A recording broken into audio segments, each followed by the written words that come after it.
नमस्कार, जय हिंद साथियों। भारतीय संविधान की अगली कड़ी में आप सभी का हार्दिक स्वागत है। हम पढ़ रहे थे वाक और अभिव्यक्ति की स्वतंत्रता। देखिए, आर्टिकल 18 तक हमने पढ़ लिया था और आर्टिकल 19 की हम शुरुआत करने जा रहे हैं।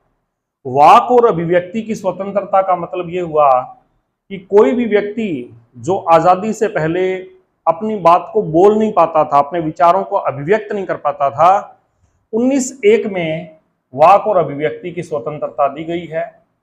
और जितनी स्वतंत्रताएं 19(1) में दी गई है, उन सब पर 19(2) में कुछ सीमाएं लगाई गई है कि उनके आधार पे आपकी 19(1) की स्वतंत्रताओं पर रोक लगाई जाती है।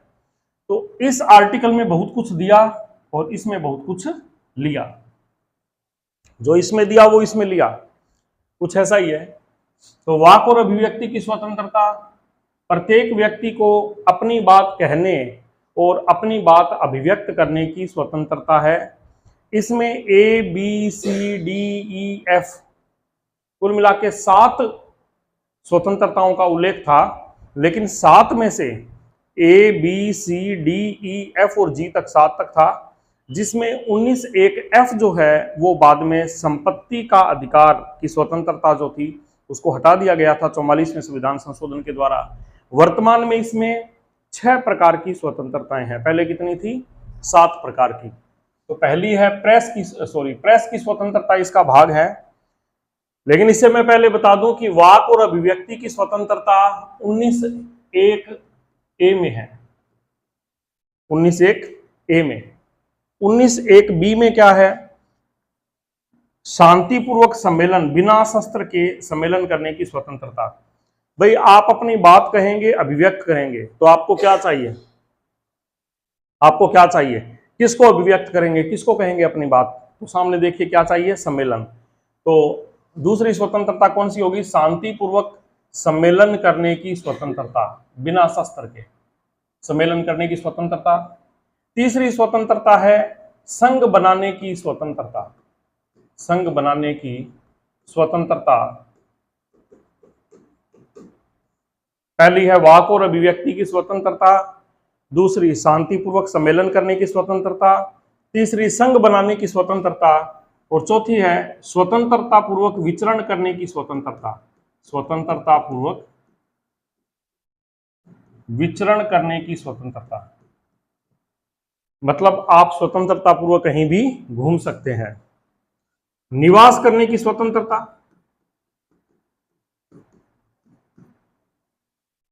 संपत्ति की स्वतंत्रता, लेकिन ये 44वें संविधान संशोधन द्वारा 1978 में हटा दी गई है। 44वें संविधान संशोधन द्वारा 1978 में हटा दी गई है। और जी है आजीविका की स्वतंत्रता, मतलब रोजगार की स्वतंत्रता। तो इस प्रकार से 19(1) में ABCDEFG, इस एक को छोड़कर बाकी 6 स्वतंत्रताएं आपको बताई गई है। याद कैसे करें?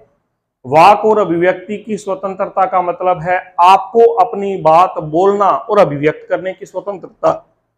अब आपकी बात सुनेगा कौन? अकेले ही बोलते रहेंगे? कौन सुनेगा? तो इसके लिए आपको क्या करना पड़ेगा? सम्मेलन करना पड़ेगा। क्या करना पड़ेगा? सम्मेलन करना पड़ेगा।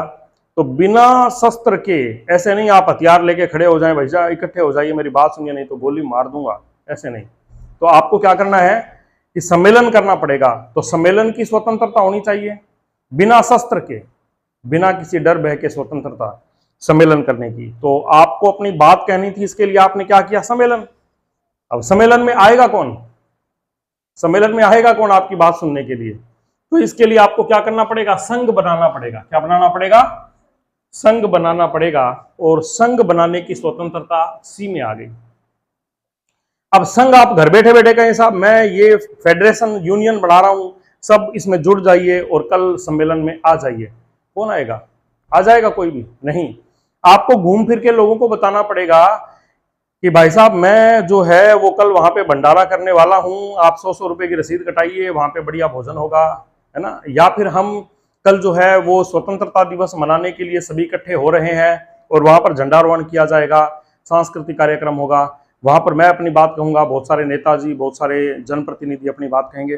तो आपको सम्मेलन के लिए पहले क्या करना पड़ेगा? संगठन बनाना पड़ेगा, और संगठन बनाने के लिए घूमना पड़ेगा, विचरण करने की स्वतंत्रता।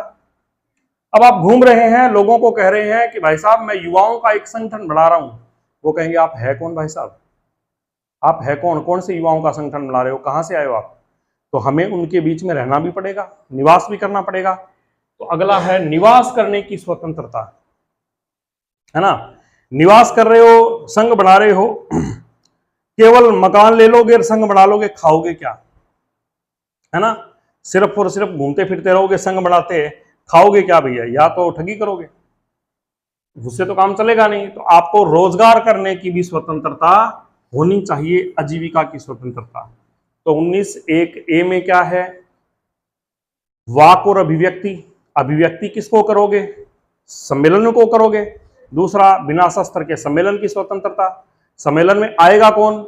इसके लिए संघ बनाना पड़ेगा। तीसरा, संघ बनाने की स्वतंत्रता। संघ घर बैठे तो बनेगा नहीं, घूमना फिरना पड़ेगा। तो विचरण करने की स्वतंत्रता।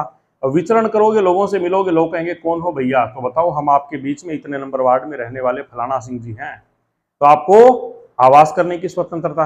भाई साहब काम क्या करते होगे? भाई साहब संगठन ही बना रहा हूं। तो कहेंगे भाई साहब बेला आदमी है, इसके साथ कौन जुड़े? तो आपको क्या करना पड़ेगा? रोजगार की स्वतंत्रता भी होनी चाहिए। आपको बता दें 97वें संविधान संशोधन के द्वारा 19(1)(c) में सहकारी संस्था बनाने की स्वतंत्रता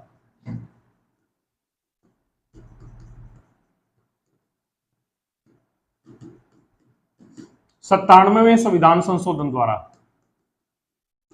सहकारी संस्था बनाने की स्वतंत्रता को भी 19(1)(c) में जोड़ दिया गया है। आप कोऑपरेटिव सोसाइटी बनाना चाहते हैं, अपने गांव के 100-200 लोग मिले और भैया हम 5-5 हजार रुपए इकट्ठे करके और एक संस्था बना रहे हैं जिसमें हम सभी सस्ती दरों पर सब्जियां बेचेंगे, आपस में खरीदेंगे, लोगों को भी बेचेंगे। यह हुई कोऑपरेटिव सोसाइटी, ठीक है। या आप लोग क्या कर रहे हैं? महिलाओं का एक कोऑपरेटिव सोसाइटी बना के स्वयं सहायता समूह, उनको रोजगार देना, कम ब्याज पर ऋण देना, यह कार्य कर रहे हैं। तो कोऑपरेटिव सोसाइटी या सहकारी संस्था बनाने का भी क्या है, इसमें प्रावधान किया गया है 19(1)(c) के तहत। तो 97वें संविधान संशोधन द्वारा 2012 में अनुच्छेद 19(1)(c) में सहकारी संस्था जैसा शब्द भी जोड़ा गया है। साथियों, क्या जोड़ा गया है?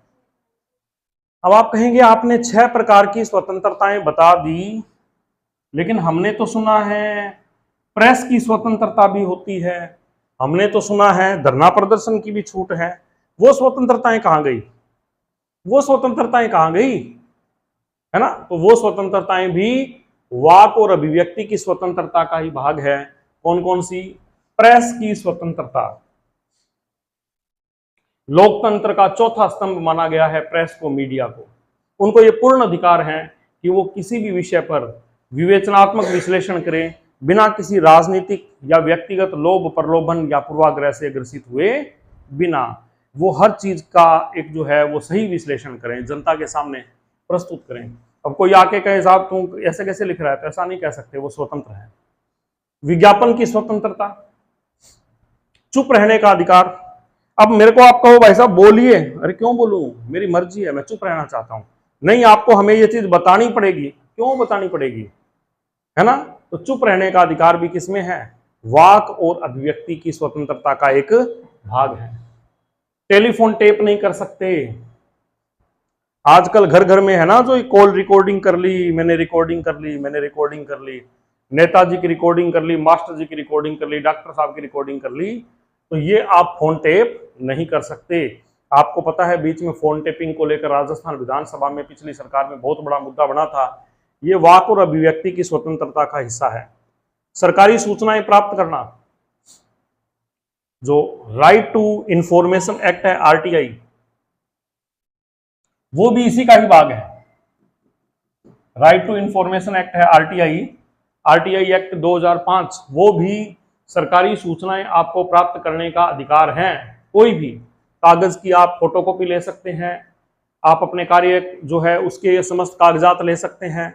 इसके अलावा धरना प्रदर्शन की स्वतंत्रता, आप अनुमति लेकर धरना प्रदर्शन कर सकते हैं, लेकिन सीधी हड़ताल, आप कह दो जी हम तो हड़ताल करेंगे, सबको बंद करवाएंगे, अरे भाई तुम्हारी स्वतंत्रता है हड़ताल की, तो दूसरे की भी तो रोजगार करने की स्वतंत्रता है।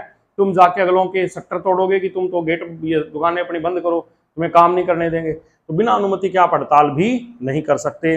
तो साथियों ये 19(1) आर्टिकल है, लेकिन अभी कुछ भी नहीं हुआ है, इसमें बहुत कुछ होने वाला है, बहुत कुछ तमाम मुद्दे बने इस पूरे देश के अंदर इस आर्टिकल को लेकर।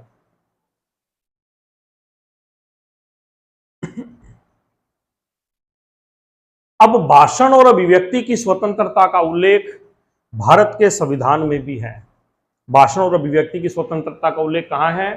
भारत के संविधान की प्रस्तावना में भी है, प्रस्तावना में भी दिया हुआ है। प्रेस की स्वतंत्रता का स्पष्ट उल्लेख किसी भी अनुच्छेद में नहीं है कि प्रेस की स्वतंत्रता है, अनुच्छेद में सीधा नहीं लिखा, लेकिन इसे अभिव्यक्ति की स्वतंत्रता का ही भाग माना जाता है। ठीक है, हमारे संविधान सभा के एक बहुत ही सक्रिय मेंबर थे के.टी. शाह। कौन थे? के.टी. शाह, बहुत सक्रिय सदस्य थे के.टी. शाह।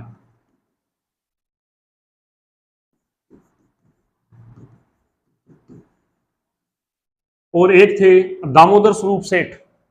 इन्होंने कहा कि प्रेस की स्वतंत्रता का उल्लेख संविधान में होना चाहिए, क्योंकि लोकतंत्र का चौथा स्तंभ है और यही जनता के सामने हमारी कार्य प्रणालियों का और देश की स्थितियों का सटीक विवेचनात्मक विश्लेषण करेगा। इसलिए प्रेस की स्वतंत्रता का उल्लेख करने की बात प्रोफेसर के.टी. शाह ने की थी। Professor K.T.. शाह हमेशा हर मुद्दे पे कुछ ना कुछ अच्छी बात, नई बात जरूर लेके आते थे, और होना भी चाहिए। केवल एक आदमी संविधान के बारे में कुछ लिखे और बाकी सब भाई 299 मेंबर और थे, तो उन्हें कुछ ना कुछ उसमें तर्क वितर्क करेंगे तभी तो कुछ अच्छा निकल के आएगा, मंथन करेंगे तभी तो उसमें से जो है वो मक्खन निकल के आएगा। तो ये खूब मंथन करते थे।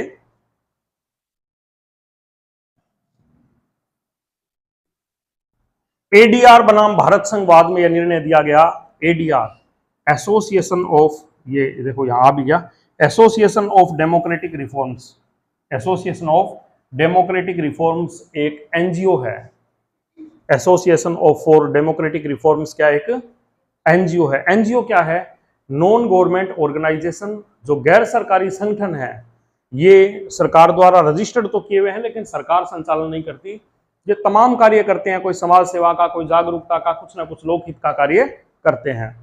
तो इस एनजीओ ने एक वाद लाए, एडीआर बनाम भारत संघवाद 2002।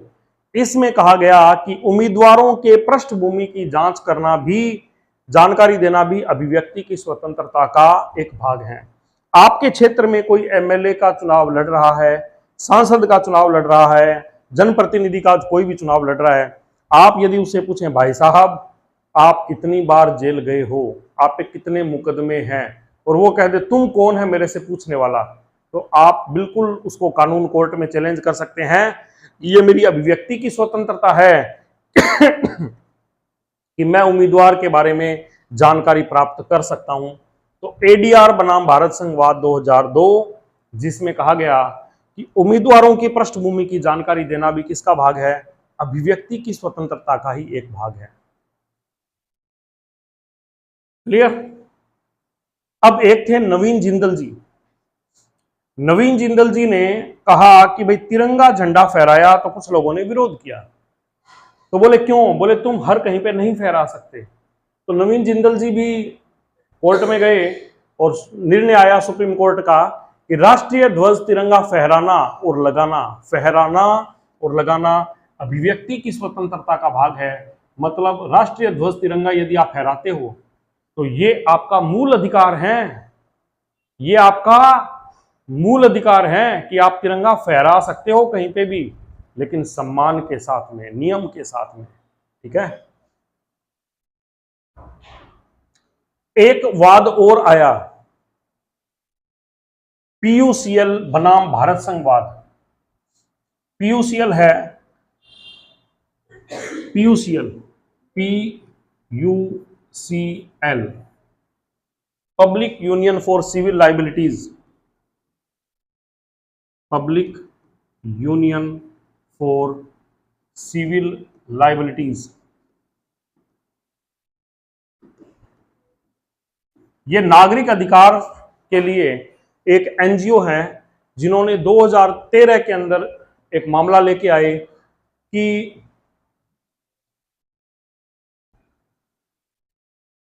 निर्णय दिया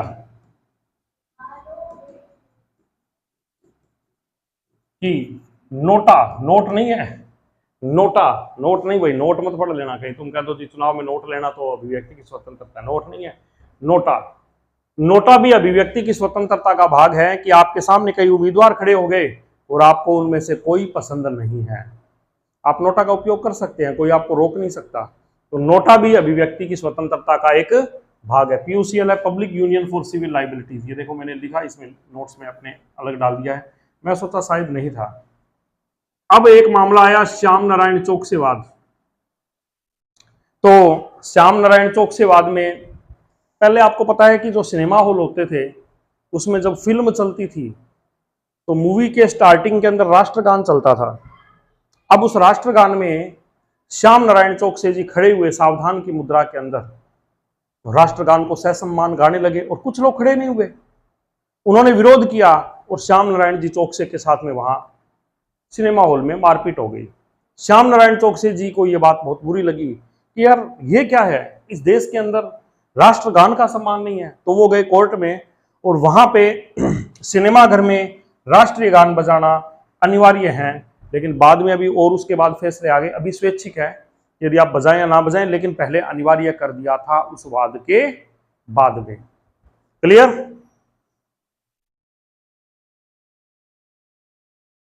संविधान सभा में एक मेंबर थे HV कामत, HP नहीं है, HV हरि विष्णु कामत ने कहा कि हथियार रखने की स्वतंत्रता का भी प्रस्ताव रखा था कि साहब इस देश के अंदर जिस हिसाब से सांप्रदायिक दंगे हो रहे थे, हर व्यक्ति को अपनी सुरक्षा के लिए हथियार रखने की भी स्वतंत्रता होनी चाहिए। अब जो वाक और अभिव्यक्ति की स्वतंत्रता है, इसका मतलब तो आप कोई भी संगठन बनाए, लोग तो उग्रवादी संगठन भी बना लेंगे, बोलेंगे जी हमें तो 1901 में जो है वो अधिकार दिया गया है। कोई आप सांप्रदायिक संगठन बना सकते हैं जो देश की एकता और अखंडता के लिए भी खतरा हो सकता है। तो वाक और अभिव्यक्ति की स्वतंत्रता की सीमाएं बताई गई है आर्टिकल 19(2) में। इसमें आर्टिकल 19(2) में ये क्या क्या है कि देश की अखंडता और संप्रभुता, अखंडता कि ऐसा कोई भी आप कार्य वाक और अभिव्यक्ति की स्वतंत्रता के नाम पर नहीं करेंगे जिससे देश की अखंडता पर या संप्रभुता पर आघात लगे। दूसरा है राज्य की सुरक्षा। राज्य का मतलब है भारत राष्ट्र, राज्य का यहाँ तात्पर्य है भारत राष्ट्र। हम वाक और अभिव्यक्ति की स्वतंत्रता के नाम पर हमारे देश की गोपनीय सूचनाओं को भी सार्वजनिक रूप से नहीं भेज सकते, फोटोज को नहीं भेज सकते, देश की सुरक्षा का भी हमें ध्यान रखना पड़ेगा। इसके अलावा विदेशी राज्यों के साथ मैत्रीपूर्ण संबंध। अब आप कहेंगे सूचना पाने का अधिकार है हमारा। देखिए कुछ घटनाएं हुई, जैसे हमारे देश में प्रधानमंत्री लाल बहादुर शास्त्री जी की जो मृत्यु हुई थी, वो ताशकंद के अंदर जो भारत पाकिस्तान के बीच में रूस की मध्यस्थता से समझौता हो रहा था, उस दौरान उनकी मृत्यु हो गई थी। और कुछ लोग कहते हैं भाई उनके संबंधी सभी जानकारियां दो, तो उसमें क्या है कि अंतर्राष्ट्रीय या विदेशी राष्ट्रों के साथ संबंध के आधार पर कुछ सूचनाएं नहीं दी जा सकती। तो कई आपकी स्वतंत्रताएं हैं जिनका विदेशी राज्यों के साथ मैत्रीपूर्ण संबंध आपके खराब ना हो, कोई छोटी मोटी या कोई भी ऐसी बात जो बवंडर पैदा कर सकती है, तो वहां मैत्रीपूर्ण संबंध के आधार पर भी आपकी विचार और अभिव्यक्ति की स्वतंत्रता पर रोक लग सकती है। न्यायालय की अवमानना। आप स्वतंत्रता के नाम पे न्यायालय के दिए गए आदेशों की अवहेलना करें, वो भी नहीं होना चाहिए। मानहानि और लोक व्यवस्था, शांति व्यवस्था। मानहानि, आप विचार और अभिव्यक्ति के आधार पर कल को कोई ऐसा शब्द कहें जो दूसरे की गरिमा को आघात पहुंचाता हो, दूसरे की डिग्निटी को आघात पहुंचाता हो, ऐसा भी नहीं करेंगे। लोक व्यवस्था या शांति व्यवस्था, आप कोई अपने विचार और अभिव्यक्ति के नाम पे किसी समूह को, किसी जाति को, किसी धर्म को यदि टारगेट करके कुछ बात कह दें और उससे शांति व्यवस्था भंग हो जाए तो भी ऐसा नहीं होना चाहिए। नैतिकता, सदाचार ये भी बना रहना चाहिए। दूसरा, अपराध उद्दीपन, कि आपके विचार और अभिव्यक्ति के आधार पे अपराध जो है उसका उद्दीपन भी नहीं होना चाहिए कि आप कहीं ऐसी ऐसी प्रेस के जरिए बातें अभिव्यक्त करें जिसके द्वारा जनता उग्र हो जाए और लोकतांत्रिक व्यवस्था खतरे में पड़ जाए। तो इनके आधार पर हमारे देश में विचार और अभिव्यक्ति की जो स्वतंत्रता है, जो आर्टिकल 19(1) में आपको 6 स्वतंत्रताएं दी है, आर्टिकल 19(2) में उन सभी स्वतंत्रताओं को रोक लगा दी गई है कुछ शर्तों के साथ में। तो देखिए, इस अनुच्छेद के कारण ही हमारे संविधान सभा के सदस्य प्रोफेसर केटी शाह ने यह कहा कि एक दाएं हाथ से कुछ दिया लेकिन 3-4 बाएं हाथों से सब कुछ ले लिया। मतलब इतनी सारी स्वतंत्रताएं दी और उन पे आपने क्या लगा दी, सीमाएं लगा दी। क्लियर? विचार और अभिव्यक्ति की स्वतंत्रता इन 8 बिंदुओं के आधार पे रोक लगा दी गई है। अब आपको बता दें कि मूल संविधान में लोक व्यवस्था शब्द नहीं था। लोक व्यवस्था शब्द नहीं था। यह कैसे आया लोक व्यवस्था शब्द? एक रमेश थापर साहब थे, रमेश थापर,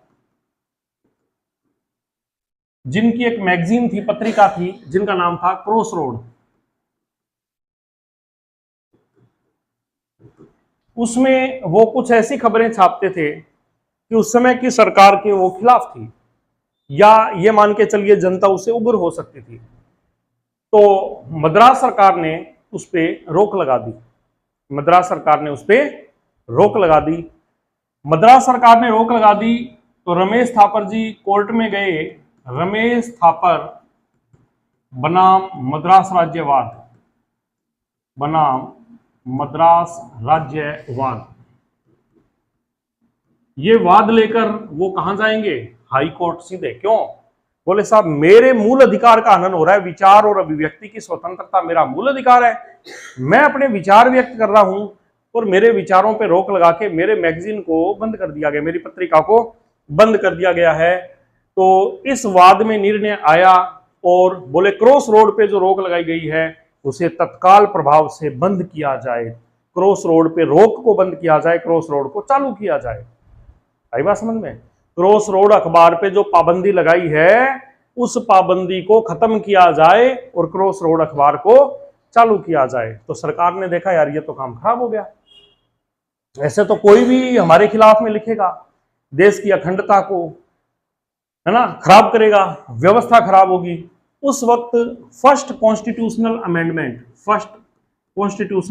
संविधान बनते ही तुरंत संविधान निर्माताओं को, क्योंकि पहली संविधान सभा ही तो संसद थी, उन्होंने ही संविधान बनाया और उन्हीं को महीने 2 महीने 6 महीने में महसूस होने लगा कि साहब देश आजाद हुआ है। ताजे ताजे क्रांतिकारी उग्र तो हुए ही थे, देश तो आजाद हो गया, लेकिन अभी उनके अंदर की जो जागरूकता तो खत्म नहीं हुई है। तो वो सभी के सभी मुद्दों को लेकर सड़कों पर आ रहे थे। और आप देख रहे हो कि पहले कॉन्स्टिट्यूशनल अमेंडमेंट में ही बहुत सारी बातें करनी पड़ी थी और वहां पर लोक व्यवस्था शब्द जोड़ा गया। फर्स्ट कॉन्स्टिट्यूशनल अमेंडमेंट 1950 द्वारा लोक व्यवस्था शब्द को 19(2) में जोड़ा गया कि लोक व्यवस्था या शांति व्यवस्था के आधार पर भी सरकार 19(1) पर रोक लगा सकती है। समझ में आ गई बात? ये बात ध्यान देनी है, रमेश थापर वाला बात आपको ध्यान रखना है। फिर है साथियों शांतिपूर्वक सम्मेलन करने की सीमाएं। यदि आप शांतिपूर्वक सम्मेलन कर रहे हैं तो आप सम्मेलन किस चीज का कर रहे हैं? कहीं आप ऐसा सम्मेलन तो नहीं कर रहे कि देश की संप्रभुता और अखंडता को खतरा हो, लोक व्यवस्था को खतरा हो। यदि ऐसा कर रहे हैं तो आपकी आर्टिकल 19(1) में जो बी पार्ट है, सम्मेलन करने की स्वतंत्रता, उस पर रोक लगा दी जाएगी। तो शांतिपूर्वक सम्मेलन करने की स्वतंत्रता पर रोक के आधार क्या है? देश की संप्रभुता और अखंडता, और क्या है? लोक व्यवस्था। इसी प्रकार से सम्मेलन करने के लिए आपको क्या बनाना है? संघ। आप संगठन बना रहे हो, कहीं ऐसा संगठन मत बना देना कि आप देश की अखंडता और संप्रभुता को खतरा आ जाए, लोक व्यवस्था को खतरा आ जाए। या नैतिकता के आधार पे वो संगठन ठीक ना हो। तो अखंडता और संप्रभुता, लोक व्यवस्था और नैतिकता, इनके आधार पर सरकार आपकी संघ बनाने की स्वतंत्रता 1904 में ये बात कही है कि उस पर भी रोक लगाई जा सकती है। समझ में आई बात? उस पर भी रोक लगाई जा सकती है, मतलब 1981 पर रोक लगाई जा सकती है। 1905 में क्या बात कही है कि विचरण और आवास की सीमाएं। अब आप कहेंगे जी संघ बनाने के लिए हम तो घूमेंगे, हम तो मकान बनाएंगे। तो एक तो देखो जनसाधारण के हित में, कहीं आप 20-50 लोग मोटरसाइकिल पे हुड़दंग करते हुए, हॉर्न बजाते हुए बोले आइए घरों से निकलिए और क्रांतिकारी बन जाइए, ये कर दीजिए वो कर दीजिए, तो देखो जनहित, जनसाधारण के हित में ही आपको विचरण और आवास करना है, कहीं अपनी दादागिरी के चक्कर में कोई काम नहीं करेंगे। इसके अलावा जनजातीय क्षेत्र में जो लोग हैं, देखिए जब देश आजाद हुआ तो जो जनजातीय क्षेत्र के लोग एक बहुत ही अलग संस्कृति, जो वनों में रहते थे, वनों की उपज ही उनकी आजीविका का आधार थी, ना उनको शिक्षा से वो जुड़े हुए थे, ना देश से जुड़े हुए थे, ऐसे लोगों को भी इस भारत में जीने का तो अधिकार है और गरिमा के साथ जीने का अधिकार है। कहीं आप वनों के अंदर जाएं बंदूक लेके, मोबाइल लेके, या कुछ भी ऐसी चीज जो उनकी संस्कृति को आघात करती हो, तो सरकार उनके हित में भी आपके आवास और विचरण पर रोक लगा सकती है। और 1906 में कहा है कि आजीविका की सीमाएं, आप रोजगार कर रहे हैं, लेकिन रोजगार में ध्यान रखिए कि जनसाधारण के हित में आपका रोजगार होना चाहिए। कौन सा होना चाहिए? जनसाधारण के हित में आपका रोजगार। अब है जी आपका आर्टिकल 20। कुछ बच्चों को लग रहा होगा सर बड़ा फास्ट चल रहे हो। अरे भाई वीडियो बना के बोर नहीं करना, कम वीडियो के अंदर ज्यादा से ज्यादा मैटर कवर हो जाए, नहीं तो सारा दिन मोबाइल लिए बैठे रहोगे, उसमें कोई फायदा नहीं है। दोबारा समझना है वीडियो स्लो कर लो, दोबारा समझना है वीडियो दोबारा देख लो। कोई ऐसी तो पाबंदी है ही नहीं ना कि आपको एक ही बार वीडियो देख पाओगे। तो इसलिए हम एक बार में थोड़ा जल्दी, क्योंकि कई कोचिंग का मैं आपको कई बार बता चुका हूं कि वो लोग एक सिलेबस छोटे छोटे है ना, जैसे छोटे छोटे पटवारी का कोर्स करना है तो उसमें भी दिन में 10-10, 12-12 घंटे के वीडियो डाल दिए। तो वीडियो में क्या होता है कि आपने वीडियो चला दिया, सपने लेने लग गए, तो 10 मिनट मेंटली एब्सेंट हो, आपको पता नहीं चलेगा, आपको लगेगा मैंने तो 1 घंटा पढ़ लिया, खोपड़ी में कितना गया कुछ पता नहीं। ठीक है ना? तो वीडियो से आप समझो वो आपका सिर्फ 40% पार्ट है जितना आप दिन में पढ़ाई को टाइम देते हैं। बाकी आपको 40% टाइम किसको देना चाहिए? 40% टाइम देना चाहिए बुक से या नोट से स्टडी को, रिवीजन को, और बाकी 20% टाइम किसको देना चाहिए? जैसे टेस्ट है, रिकॉल है, आप खुद से पूछिए प्रश्न, ऑब्जेक्टिव क्वेश्चन है उनकी प्रैक्टिस कीजिए, ये 20% टाइम आपको उसको भी देना चाहिए। यदि मेंस की तैयारी कर रहे हैं, आंसर राइटिंग में रोज एक आधा क्यों आंसर लिख के देखिए, क्योंकि हमें कोई चीज को आना और उसे 50 शब्दों में, 100 शब्दों में व्यवस्थित तरीके से लिखना। शुरू में तो आपको लिखने के लिए बातें याद नहीं आएगी, ठीक है ना? ऑब्जेक्टिव में तो सामने ऑप्शन होते हैं, लेकिन मेंस का जब लिखने लगते हैं तो आपको बात याद नहीं आएगी। फिर बातें याद आएगी तो 10 बातें याद की थी 2 याद आएगी, फिर 3-4 या तो तुक्के मारेंगे, और कईयों में जो अभिव्यक्ति की क्षमता नहीं है तो वो तो 2 लाइनों में टाई फीस बात खत्म हो गई उनकी। तो ऐसा नहीं होगा। आप लोगों को ज्यादा से ज्यादा फैक्ट भी याद होने चाहिए, आपकी लैंग्वेज सेटअप भी होना चाहिए, और क्वेश्चन की फ्रेमिंग भी आपकी बहुत शानदार होनी चाहिए, तब जाके ही आप क्वेश्चन में अच्छे मार्क्स ले पाएंगे। तो ये सभी चीजें मैंने इन नोट्स के अंदर डाली है, तो आप थोड़ा सा ये मत देखिए कि सर आप फास्ट चल रहे हैं। फास्ट कोई दिक्कत नहीं है, ये 2 मिनट आपको कुछ बातें बतानी थी इसलिए मैंने बोला है, बाकी आपको पता है अपने फालतू टाइम नहीं लगाते। आर्टिकल 20 है अपराध के लिए दोष सिद्धि से समय संरक्षण। आर्टिकल 20 अपराध के लिए दोष सिद्धि, अपराध के लिए आप दोष सिद्ध कर रहे हो कि भाई तू ही अपराधी है। अब ये कौन करेगा दोष सिद्ध? पुलिस करेगी, और अपराध तय कहां होंगे? कोर्ट में होंगे, उसके आधार पर सजा मिलेगी। अब आप अपराध के लिए दोष को सिद्ध कर रहे हो, कैसे करोगे? आपने अपराधी पकड़ लिया, वो कह रहा है कि नहीं साहब मैंने तो ये अपराध नहीं किया।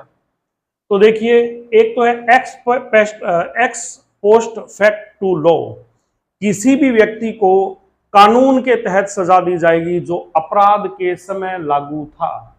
जैसे मान लीजिए किसी व्यक्ति ने किसी की हत्या कर दी, और उस वक्त ये था कि वो जो हत्या की है वो इरादतन की है, और इरादतन हत्या के समय कानून जो है वो कहता है कि 7 साल की सजा है, सपोज कीजिए, और उस व्यक्ति के कारण पूरे देश में भयंकर आंदोलन हो गए और सरकार ने कहा कि इस प्रकार से भविष्य में कोई हत्या होती है तो उसके लिए सजा होगी अब 20 साल। अब सजा क्या होगी?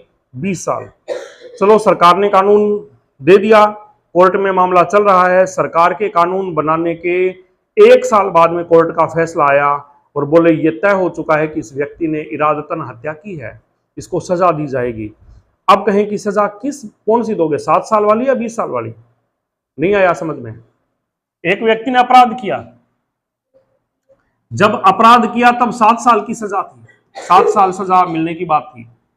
और जब उसी व्यक्ति ने अपराध करने के बाद में कोर्ट मान लो संसद ने क्या किया, नया कानून पारित कर दिया जिसके तहत सजा कितनी है? 20 वर्ष। अब पब्लिक बोलेगी भाई साहब अब तो 20 वर्ष है, 20 वर्ष दो इसको सजा। कानून पारित करने के साल भर बाद में फैसला आ रहा है, तब तक जांच चल रही है, तब तक कोर्ट में मुकदमा चल रहा है। लेकिन जब अपराध किया उस वक्त तो सजा 7 साल वाली थी ना, तो कोर्ट उसको कितनी सजा देगा? 7 साल देगा, 20 साल सजा नहीं देगा। जैसे पेपर आउट किया किसी ने, पेपर आउट की सजा, किसी ने पेपर आउट किया था 2020 में, उस वक्त पेपर आउट की सजा थी 3 वर्ष। 2021 में पेपर आउट की सजा कर दी 20 वर्ष। 2020 का कोई अपराधी पकड़ा जाता है 2025 में, उसे सजा कितनी होगी? 3 वर्ष होगी। कितनी होगी? 3 वर्ष होगी। क्यों? कि जब अपराध किया उस वक्त, उस समय जो कानून लागू था वही कानून लागू होगा। आपराधिक कानून का भूतलक्षी क्रियान्वयन नहीं हो सकता। भूतलक्षी मतलब भूतकाल में। आप कह दोगे जी 20 साल की सजा है, उस वक्त किया था, आज वाली सजा उस वक्त में दे दो, नहीं दे सकते। यह है आर्टिकल 20(1). क्या है article 20(1)? No double jeopardy. Double jeopardy का मतलब है एक ही व्यक्ति को एक ही अपराध के लिए 2 सजा नहीं दी जा सकती। वो आपने एक फिल्म देखी होगी, एक मिथुन चक्रवर्ती था एक फिल्म के अंदर, वो फिल्म का नाम तो मैं भूल गया। उसने क्या किया कि कोई व्यक्ति की हत्या कर दी, वैसे की नहीं थी बेचारे ने, वो व्यक्ति को गायब कर दिया गया और कोर्ट में झूठे गवाह के जरिए और उस व्यक्ति को उम्र कैद की सजा दे दी। उम्र कैद की सजा का मतलब 7 साल सजा भुगत के मिथुन चक्रवर्ती जी बाहर आए और बोले मैं गिन गिन के बदला लूंगा। अपराधियों को मारना शुरू किया, झगड़ा शुरू। आपको पता है हीरो है वो एक साथ में 10-12 को निपटा देता है। उसी दौरान उसे वो व्यक्ति भी मिल गया उन गुंडों के खेमे में जिसकी सजा उसने भुगती है। वो कोर्ट में लाया उस व्यक्ति को और कोर्ट के सामने उसको मार दिया। जज साहब बोले पकड़ो इसको। बोले किस बात का पकड़ो? बोले तुमने इसको मार दिया। बोले इसको मारने की सजा तो मैं पहले भुगत चुका हूं साहब, अब तो मैंने इसको अब मारा है, इसको मारने की सजा मैं पहले भुगत चुका हूं, इसलिए पकड़ रहे हो मेरे को? मैं उस उधारी को चुका रहा हूं जिसकी सजा मैंने एडवांस में भुगत ली, इसलिए मुझे पकड़ने की अब कोई आवश्यकता नहीं है। आई बात समझ में? ऐसा ही मामला आपको पता है राजीव गांधी जी की हत्या के समय हुआ था, जिसमें जिन लोगों पे हत्या के आरोप लगे उन लोगों की जांच हुई, उनको जो है वो मृत्युदंड का मामला था पहले, फिर बोले फांसी की सजा देंगे और उन्होंने राष्ट्रपति के समक्ष दया याचिका लगाई। राष्ट्रपति महोदय ने 5 साल तक उस दया याचिका पे कोई निर्णय नहीं लिया और 5 साल बाद में उस दया याचिका को खारिज कर दिया। कोर्ट में मामला गया, कोर्ट बोली कि अब इन लोगों को सजा हम देंगे। तो उन जो अपराधियों के वकील ने कहा कि भाई साहब किसी व्यक्ति की हत्या पर 7 साल की जो जेल होती है, इन लड़कों ने तो, जो अपराधियों ने तो करीब 9 साल की सजा भुगत ली है, अब किस चीज की फांसी दे रहे हो?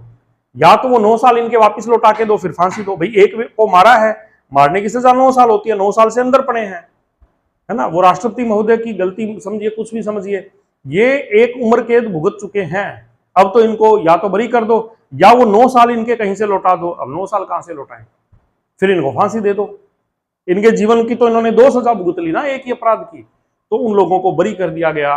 देश के प्रधानमंत्री, मतलब प्रधानमंत्री उस वक्त तो नहीं थे, चुनाव थे 1991 में, 21 मई 1991 को राजीव गांधी जी की हत्या हुई। उससे पहले वो प्रधानमंत्री थे और उसके बाद में भी कांग्रेस सत्ता में आई थी, लेकिन वो प्रधानमंत्री के उम्मीदवार कह दीजिए या उस वक्त के जस्ट पहले के प्रधानमंत्री थे। उनको उनकी हत्या की सजा अपराधियों को ढंग से नहीं मिली। ये सोचने की बात है, क्योंकि एक ही अपराध के लिए एक ही बार सजा दी जाएगी, एक ही अपराध की 2 सजा नहीं दी जा सकती। अब कोई व्यक्ति है, वो लगा है पुलिस इंस्पेक्टर SI, SI लगा है। SI लगने के बाद में उस व्यक्ति का पता चला कि इस महोदय ने तो पेपर आउट किया था, इस महोदय ने क्या किया था, पेपर आउट किया था, और उसको क्या है कि तुरंत विभाग पद मुक्त कर देती है और यह भी आदेश देती है कि भाई साहब आज से आपका वेतन बंद किया जा रहा है, आज से आपका वेतन बंद किया जा रहा है क्योंकि आप पेपर आउट करके लगे हैं। वो बोले भी आरोप तय हो गए क्या? बोले नहीं। अब क्या हुआ जी, मामला कोर्ट में गया, कोर्ट में 1 साल चला और तय हो गया कि भाई साहब ने पेपर आउट किया है और इस व्यक्ति को सजा दी जाए। अब वो आके कहेगी नहीं साहब मेरे को तो सजा मेरा विभाग दे चुका है, मुझे नौकरी से हटा दिया, मेरी तनख्वाह बंद कर दी और पुरानी तनख्वाह और वसूल कर रहे हैं, विभाग ने सजा दे दी, अब आप और मुझे जेल की सजा दे रहे हो, ये तो एक ही अपराध की 2 सजा हो गई ना। तो ये स्पष्ट लिखा हुआ है कि विभागीय कार्यवाही पृथक है, विभागीय कार्यवाही दोहरी सजा के अंतर्गत नहीं आएगी। आई बात समझ में? अब किसी ने हत्या की है, वो कैसा, मेरे को तो भीड़ ने कूट दिया था, बड़े थप्पड़ थप्पड़ मार दिए थे, वो तो सजा हो गई, वो नहीं हुई सजा। भाई भीड़ की सजा अपनी अलग है, तू भीड़ पे मुकदमा करा, कुछ करवा, मॉब लिंचिंग का एक्ट दर्ज करवा। कानून की सजा की बात चल रही है, जो विधि के शासन के अधीन एक अपराध की एक ही सजा मिलेगी, 2 सजा नहीं मिलेगी, विभागीय कार्यवाही अलग से होगी। एक है नो सेल्फ क्राइमिनेशन, किसी व्यक्ति को खुद के विरुद्ध गवाही देने के लिए बाध्य नहीं किया जा सकता। कोई व्यक्ति कह रहा है मैंने चोरी नहीं की, पुलिस ने कहा नहीं की, उल्टा लटकाओ, सेट करो थोड़ा सा, है ना, हाँ ये सच बोल देगा।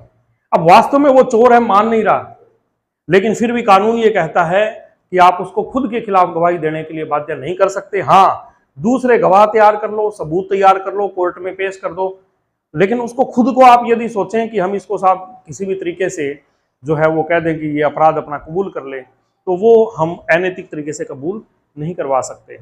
यह अधिकार निम्न बातों को संरक्षण नहीं देता, किसी भी व्यक्ति को खुद के खिलाफ गवाही देने के लिए बाध्य नहीं किया जा सकता। जैसे क्या क्या चीजें आती हैं, स्वयं को शारीरिक रूप से प्रस्तुत करना, कहे तू अपराधी है, तू यहाँ पे आ थाने में, तो बिना वारंट के आप उसको सीधा प्रस्तुत करने के लिए बाध्य नहीं कर सकते। अंगूठे का निशान यदि आप जबरदस्ती लें, नहीं ले सकते। हस्ताक्षर कहें तू कर दे, जबरदस्ती नहीं ले सकते। रक्त का नमूना जबरदस्ती नहीं ले सकते। साथियों, ये सभी के सभी आपराधिक कानूनों को संरक्षण देता है कि जो अपराधी हैं उसे स्वयं के खिलाफ दोष सिद्धि के लिए कौन कौन से संरक्षण हैं, आपने 20(1), 20(2) और 20(3) पढ़ लिए। ठीक है, तीसरे में एक बात और है, क्या बात है,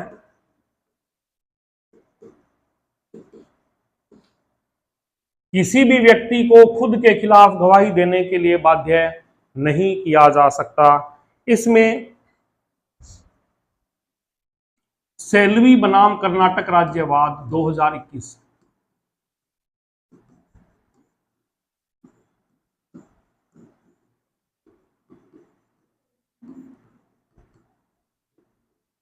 सर इतना आता है क्या?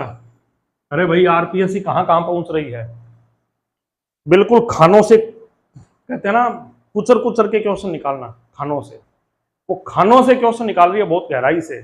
तो हर एक चीज पे प्रश्न आ सकते हैं, अब हम ये नहीं कह सकते इस पे नहीं आ सकता, इसलिए मैं पूरा A to Z जो आपको बोलता हूं तो A to Z ही काम कवर करवा रहा हूं। सेल्वी बनाम कर्नाटक राज्यवाद में ये कहा गया कि जो नार्को टेस्ट,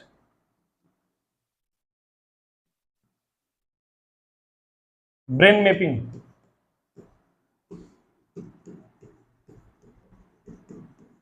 व लाई डिटेक्टर टेस्ट,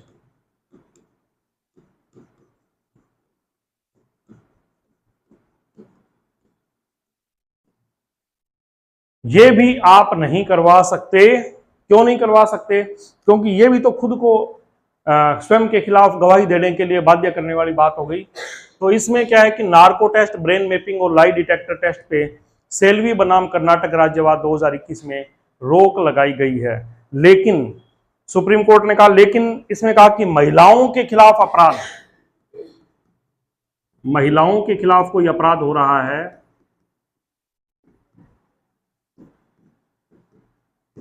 या राष्ट्र के विरुद्ध कोई अपराध हो रहा है, राष्ट्र के विरुद्ध यदि कोई अपराध हो रहा है, तो ऐसी स्थिति में हाई कोर्ट की परमिशन से आप ये lie detector test, brain mapping test, narco test करवा सकते हैं।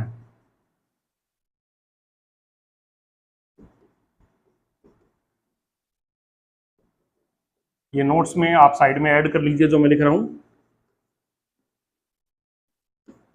अब क्या है नार्को टेस्ट। अब आपको पता है नार्को टेस्ट में एक मेडिसिन दी जाती है इंजेक्शन में, और वो मेडिसिन देते ही आपके ब्रेन में जो एक चेतन मन होता है और एक अवचेतन मन होता है। अवचेतन में तो जो रटी रटाई चीजें हैं वो पड़ी होती है, और चेतन मन में जो सेरिब्रम या मस्तिष्क का वह भाग जो चेतना, सोचना, विचारना, बुद्धि का उपयोग, वो है चेतन मन। तो नार्को टेस्ट में क्या है कि आपका चेतन मन बंद हो जाता है, अवचेतन मन चालू रहता है। मतलब व्यक्ति तो जग रहा है लेकिन उसकी खोपड़ी बंद है। खोपड़ी बंद का मतलब चेतन मन बंद है, सेरिब्रम बंद है, जिसमें वो कलाकारी नहीं कर सकता, तर्क वितर्क या कोई चीज बनाना वो सब नहीं कर सकता। केवल जो पड़ी है वो रिकॉर्डेड चीज आपके सामने पेश कर सकता। मान लो एडिटिंग नहीं कर सकता साहब, है वो दे सकता है। आई बात समझ में? तो नार्को टेस्ट में व्यक्ति से कोई बात पूछी तो जो झूठी बात है उसके लिए तो एडिटिंग करनी पड़ेगी ना, उसको कलाकारी करनी पड़ेगी। तो वो झूठी बात ना बोल के जो उसके चेतन मन में, अवचेतन मन में है, जो रटी रटाई बात है, उसको वो बोल देगा। लेकिन कई बार एक इंसान बार बार झूठ बोलता है, इतनी बार झूठ बोलता है कि वो खुद ही भूल जाता है कि सच क्या था।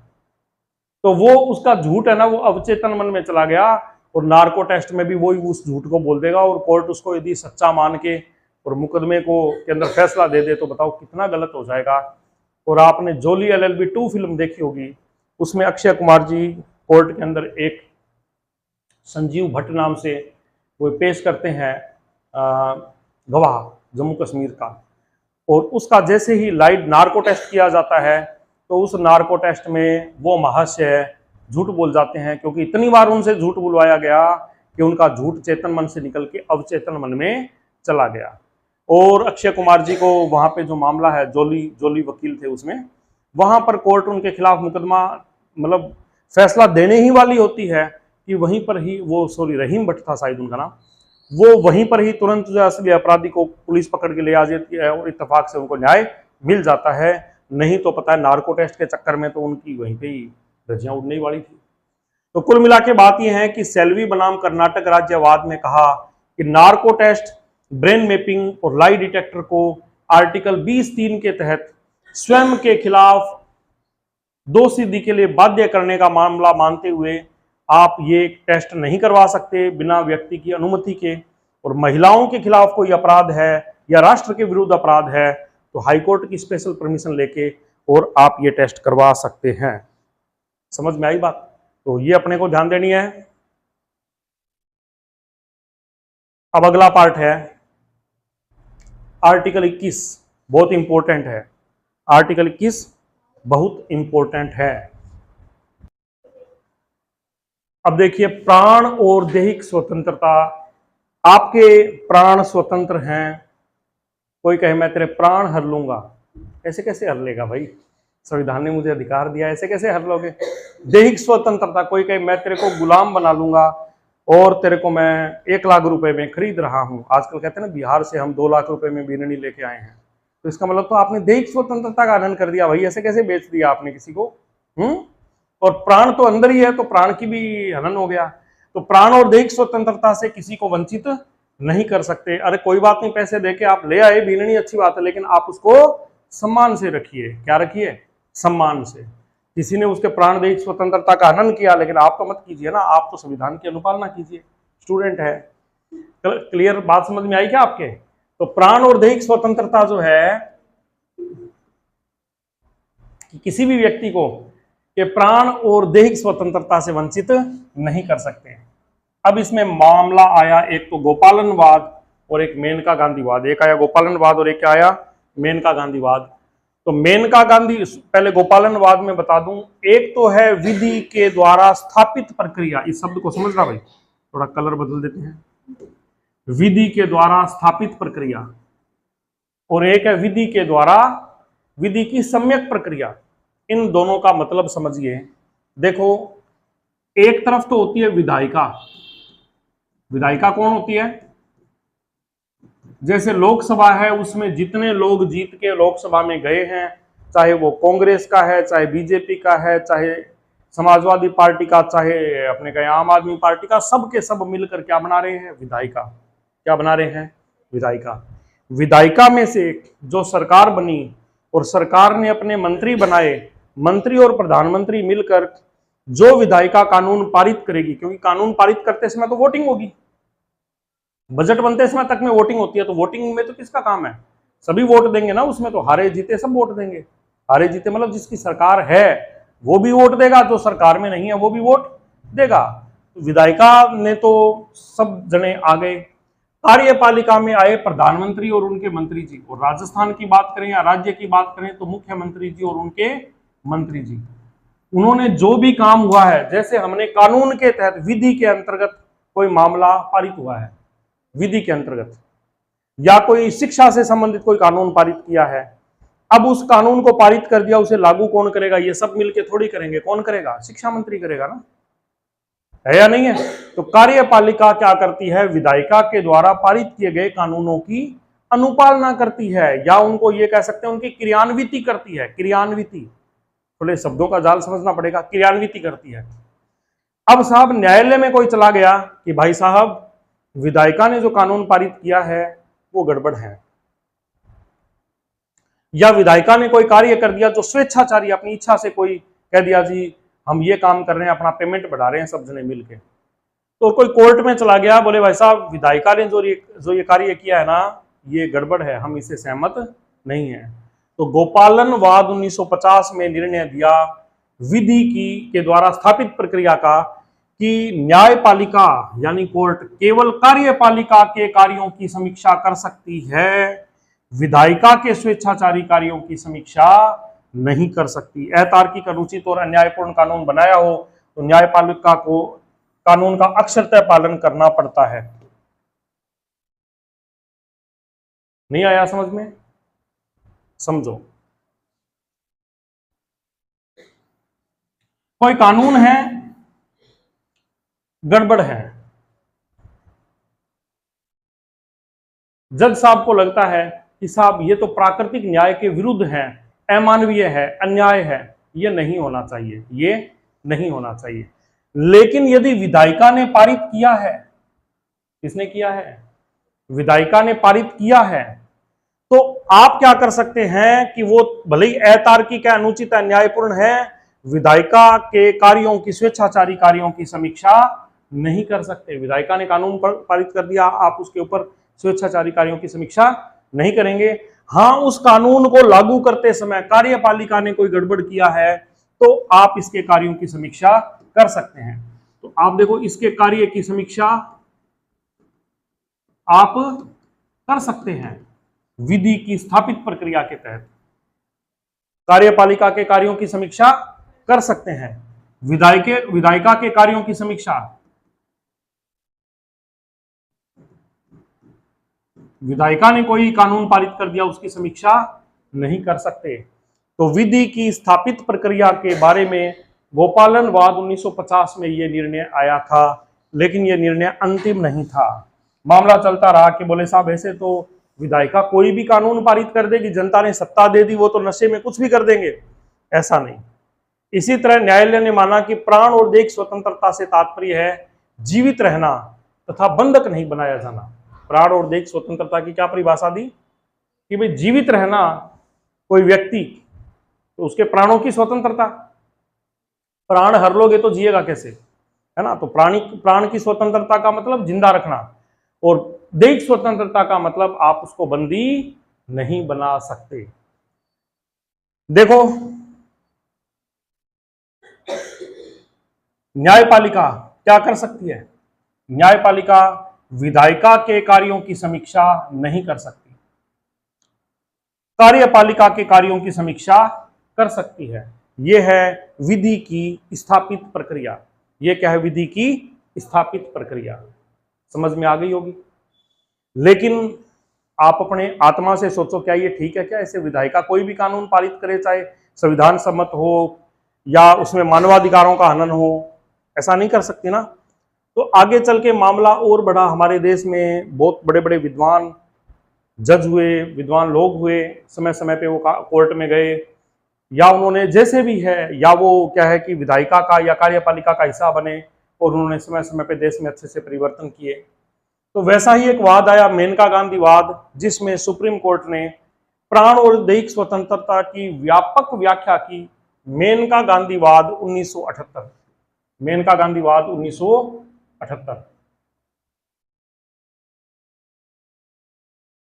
इस वाद में क्या कहा, इन्होंने अपने पूर्ववर्ती निर्णय को सुप्रीम कोर्ट ने पलट दिया और विधि द्वारा स्थापित प्रक्रिया को माना कि स्थापित प्रक्रिया की जगह पे विधि की सम्यक प्रक्रिया नाम दिया, विधि की सम्यक प्रक्रिया।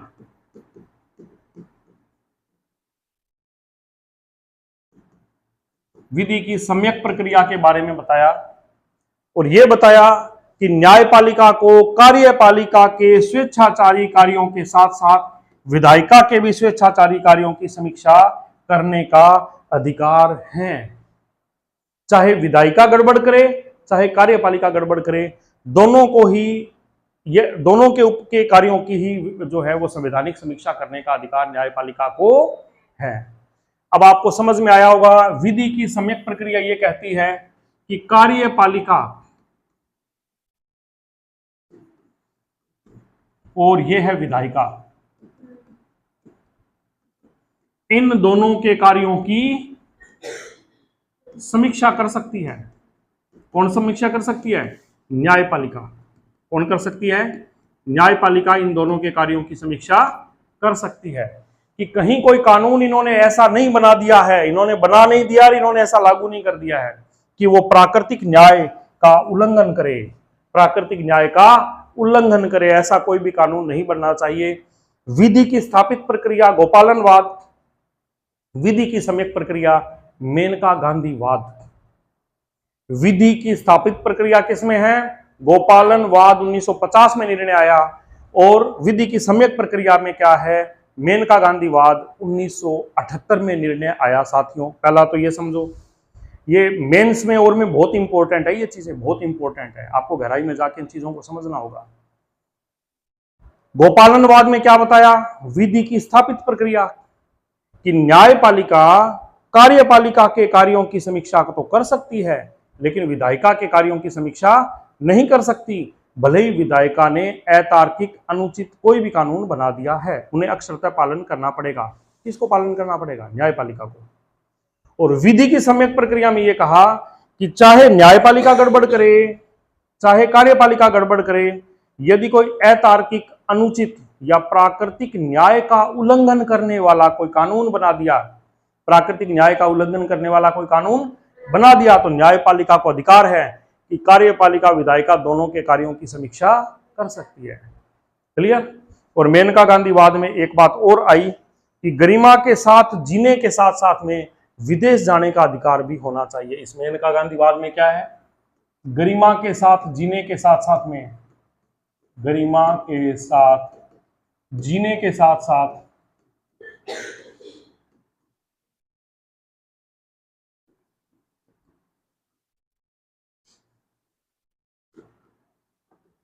विदेश जाने का अधिकार भी प्राण और दैहिक स्वतंत्रता का भाग है। मेनका गांधी वाद में यह भी निर्णय आया कि ऐसा नहीं है कि कोई व्यक्ति कहे कि साहब मैं विदेश जाना चाहता हूं, बोले तू विदेश नहीं जा सकता। बोले क्यों? बोले बस नहीं जा सकता। बोले मेरी प्राण और दैहिक स्वतंत्रता, बोले प्राण और दैहिक स्वतंत्रता है तो इज्जत से भारत में रहे। कहा रहे? इज्जत से भारत की सीमा के अंदर रहे, बाहर नहीं जा सकता। तो यहां पर उसने कहा कि साहब जब मेरी प्राण और दैहिक स्वतंत्रता है तो मैं इस पृथ्वी के ऊपर कहीं भी घूम सकता हूं, तो मुझे दूसरे देश में जाऊं तो वहां के कानून मुझे चाहे ना घुसने दे, बात अलग है, भारत के कानून मेरी प्राण और दैहिक स्वतंत्रता का हनन क्यों कर रहे हैं?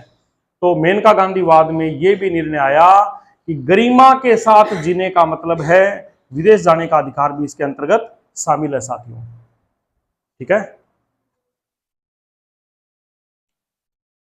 तो विधि की सम्यक प्रक्रिया में क्या बात कही है कि यदि कोई कानून प्राकृतिक कानून के विरुद्ध है, कोई भी कानून किसने बनाया, चाहे विधायिका ने बनाया, चाहे कार्यपालिका ने लागू किया, यदि वह अतार्किक है, क्या है वो, अतार्किक है।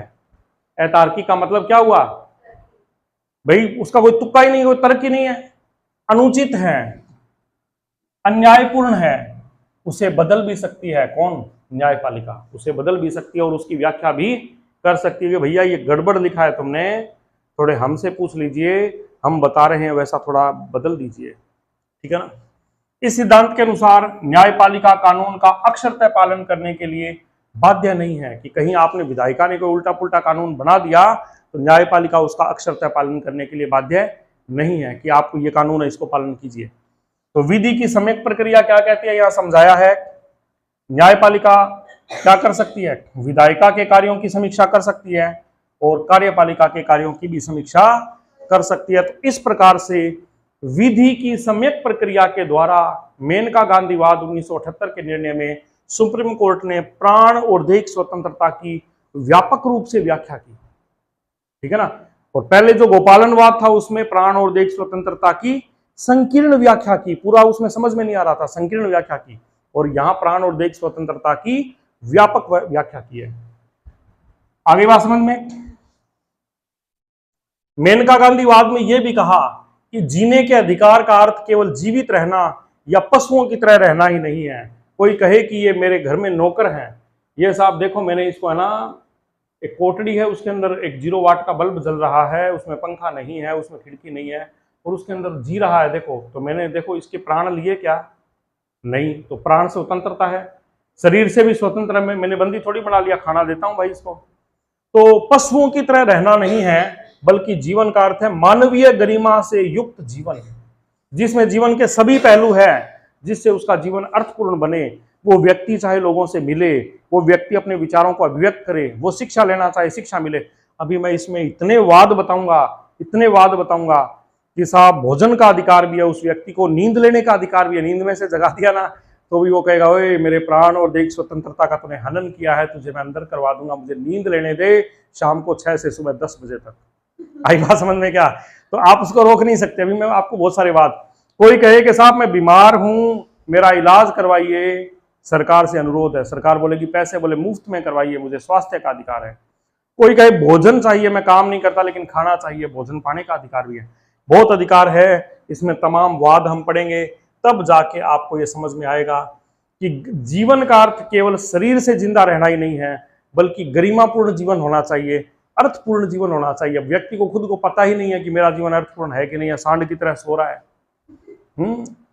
अपने काम को लेकर लापरवाह है, कभी कुछ भी है, तो ऐसे व्यक्ति का तो शनि भी कुछ नहीं बिगाड़ सकता। अब वो कहे मेरा तो साहब गरिमापूर्ण और अर्थपूर्ण जीवन होना चाहिए, उसका कोई इलाज नहीं है साहब।